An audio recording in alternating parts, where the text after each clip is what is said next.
Shelby Bells, it's Shelby. Welcome back to my channel. Thank you so much for tuning in for another video. In today's video, you guys, we're going to be talking about season 12, episode 2 of the Real Housewives of Beverly Hills, you guys. This episode was spicy. It was full of tea and receipts, and Miss Katie and I have watched the episode. We talked it over and we want to share it with y'all. If you're interested in hearing more about that drama, make sure that you keep on watching.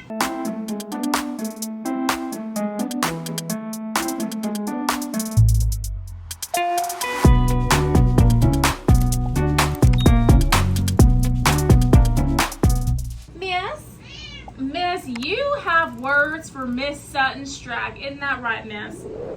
I already know, Miss, because Sutton, we really did like Sutton, and it just seems like Sutton, she keeps disappointing us, Miss. Isn't that right? Everything's not about Sutton. Isn't that right, Miss? I know it, Miss. I keep trying. You know what, Miss? Maybe Sutton will see this video and then she'll understand that not everything's about her, okay? And I'm gonna tell her, I'm gonna tell the people, and I'm gonna tell Sutton right now in the video that you're not happy with her actions in this season, and that it's not like her to be acting the way that I know it, Miss, I know it, but you said it just like Kyle Richards said, Miss, when people show you who they are, listen, and I know it, Miss, I already know. Listen, you guys, we're gonna get into episode 2 of season 12 of the Real Housewives of Beverly Hills. If you haven't watched the episode yet, spoiler alert, so if you don't want to hear about the tea from that episode, then make sure that you watch the episode first before you watch this video, or if you just want the recap because you don't have time to watch, or you don't have access to it, or whatever, then spoiler alerts ahead. This was a really, really good episode. I'm loving this season so far. The episode kind of circled around 3 main things. I guess kind of 4. They touched on Dorit again and the break-in that her and PK had at their home in Los Angeles. And they kind of touched on how Dorit was kind of dealing with that trauma and stuff. And then most of the episode really surrounded Harry Hamlin, who is Lisa Rinna's husband's birthday, 70th birthday, big celebration, and it was the episode mainly circled around that party. So whenever there's a party, whenever there's a dinner party or some sort of event, there's gonna be drama, there's gonna be a confrontation, because God forbid we get through a dinner party without someone getting an argument with somebody. Okay, it was a little crazy. So that's exactly what happened. So you guys remember I was telling you in the last episode, or if you saw it, Sutton Stracke had gone on to Watch What Happens Live with Andy Cohen, and she had mentioned that Lisa Rinna had never sent her a thank you note for being invited to this charity event by her. Well, Lisa Rinna came back and said in this episode that she was invited by Elton John or somebody else or something, and that it wasn't even Sutton who invited her, and so she didn't owe Sutton an apology or a thank you note, because it wasn't even Sutton who got her into this thing anyway, and that she'd been going to this for years and all of that. Well, at dinner, as is the Real Housewives of Beverly Hills, right? After dinner, all the gentlemen got up and they went and they were just having a calm conversation, and they were just yapping it up, talking about stuff, and then the women got into it, and it was intense, you guys. I mean, it was intense, as is true Beverly Hills Housewives fashion. It didn't just stay between the 2 people that were involved in this. The other people had to chime in too. So basically, both of them were saying they had receipts on the other one, saying that Lisa was claiming that apparently Sutton had pulled from her table or canceled her table reservation for this big charity event. Now, in that world, that's very a faux pas, and Sutton was very insulted by that, and they're just going back and forth on the receipts from this event and who had the receipts. Now, very interesting tea is that Diana Jenkins, who is this season's newest housewife, we've yet to see her on the show. This was kind of her introductory episode, if you will, and she happened to be one of the heads of the charity, or she was on the board or something. She was very involved with this charity, and she was I know the truth. But the thing with Diana is Diana Jenkins was very much you guys, you are tacky, this is classless, you need to stop fighting about this here. We're not going to pull receipts out on anybody or whatever. What you're doing right now is classless and tacky, and I don't like it. I think I need to stop. And, you know, I mean, I think that that's like very cliche of like the newest housewife to do, because they're like new here. Like, they don't get it. They don't get that, like, this is how things roll around here. Like, people are just gonna call each other out. They're gonna like do like you know, it's the drama. The ladies, they love the drama. The housewives, they love the drama. They live for it, girl. She was very like cliche, typical new housewife, and she was like, you guys, let's not fight, no drama, nah. And you know, then, like, really interestingly, this was very interesting to me, Erica and Sutton started getting into it, and they told each other to F off.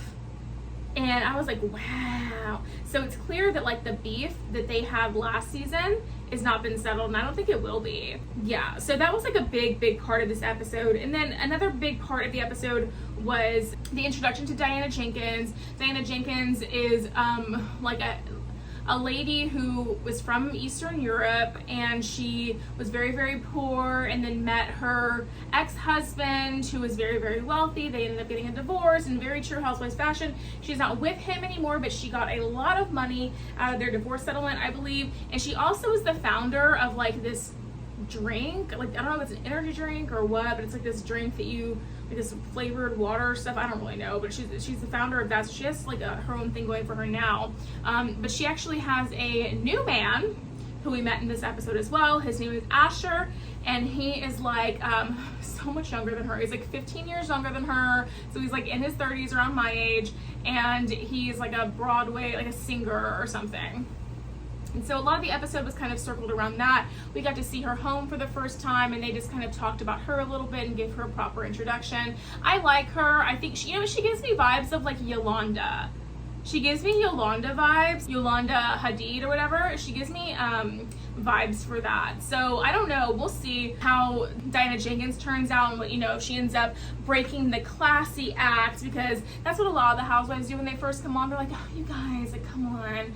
You know, that's kind of like how Yolanda was actually at first too. And then, you know, give it a season, and then they're, you know, yapping off too. So it's gonna be interesting to see how Diana Jenkins is portrayed in the series. But Sutton Stracke, you guys, we need to talk.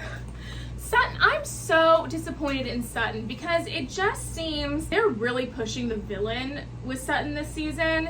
And I think she's playing it pretty well. And some of the stuff, I'm just getting annoyed and irritated. Like, she's making everything about her. She has no empathy for the stuff that Dorit's gone through. And she's just being very selfish and rubbing a lot of people the wrong way, even the viewer. And let me tell you something. When I watch these shows and stuff like this, I read through it, girl. Like, I see through it. Like, it doesn't bother. Like, I'm just like, oh, that's their character, whatever. That's how the editing is going to portray them. Girl, but she's even upsetting me.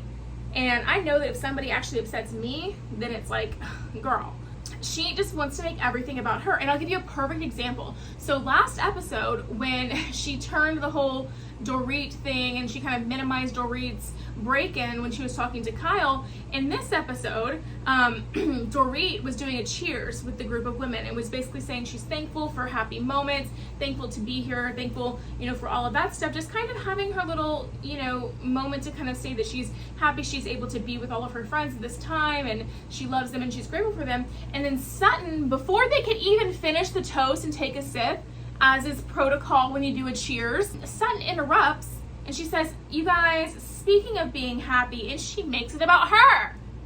And that's when she brought up the whole thing with Lisa Rinna and all of that. And mind you, this was Lisa Rinna's husband's birthday dinner. It's just so classless. And then later on, Kyle Richards is talking to Sutton and brings up stuff again, and then Sutton acts very unsympathetic and makes it about her again. And Kyle was basically confronting her, saying like, hey, like, you know, like, you like really didn't show a lot of empathy for what was going on. And then Sutton turns it around to make it about her again, and it's like, hey, well, you know, I was broken into, hey, you know that my dad, like, you know, shot himself, like all these things. And Kyle was like, I'm really sorry to hear that, basically, but this isn't about you right now. This is about your friend Dorit and what's happened to her. And like, while you might have your own individual trauma and your own individual things going on, like, you can't be there for your friend because the topic is just unsettling for you. I get that it's unsettling, but your friend just went through something. Like, you can't even offer any kind of words of condolence or anything. And I don't know, I kind of agree with that, but we're gonna see what happens with Sutton's character in this season. I don't know what's going on with it. She's a big villain this season already, and it's only episode 2, and she kind of was a villain, or like the disliked character a lot of season 11 as well. So we'll see what happens with that, but I'm like, girl, really? I don't know if they're portraying her this way to get her to maybe try to leave or whatever. To be honest, I liked her, but she's not like my favorite housewife, if that makes sense. So I don't know, we'll see. But that's gonna be it for today's video. If you did enjoy it, make sure you give me a big thumbs up, subscribe to my channel down below. Don't forget to ring the bell so you're notified of all my future videos when they do post. Remember, all Shelby bells ring the bell. And let me know in the comment section down below what you thought of this episode. What do you think of Sutton, how she's acting? What do you think of Lisa Rinna and the Sutton feud? Diana Jenkins, what do you think about Diana Jenkins? I think I like her a lot. Let me know all that drama in the comment section down below. I'd love to hear from you. And you guys, just to remind you, there is a new feature that I was awarded to on YouTube. It's called Super Thanks. So if you've ever wanted to show the channel some love, or, you know, support the channel in any way, it's like leaving a super chat or a super sticker in a regular video. So now, instead of like some of you guys like to tip me and stuff during the lives and stuff, you can tip me in a regular video too. So if you want to do that, it's under Super Thanks, and everything is always appreciated from you guys, but also just watching and the view is enough. Love you so. If you enjoyed today's video, YouTube should be suggesting a couple more down here for you to choose from, and aside from that, I'll see you in the next video. Bye guys.